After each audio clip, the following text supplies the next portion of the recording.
Moi ben, bueno, moi bo día a todos e a todas, moitas gracias por cubrir este acto de democracia en Lugo, porque hoxe a moción que se presentou foi unha ferramenta constitucional, democrática e legal. E, por tanto, hoxe Elena Candia é a alcaldesa lexítima de Lugo. E é lexítima porque no ano 23 o Partido Popular foi a forza política máis votada, con 12 concelleiros, a un puñado de votos da maioría absoluta.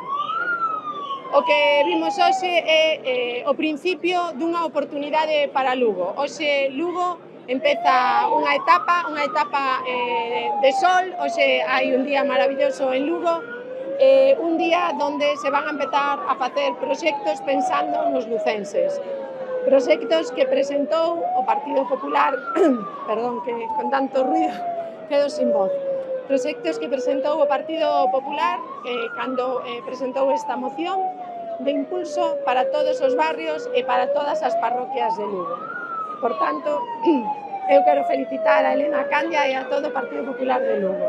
Gracias. Creo que se viviron momentos tensos que chegaron a agredila vostede. Houbo algún momento violento?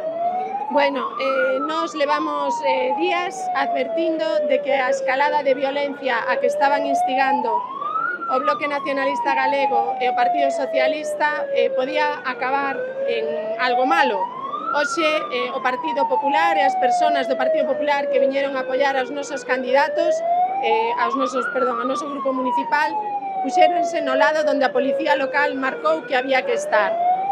Outras persoas romperon ese cordón, intentaron romper o que a Policía Local tiña marcado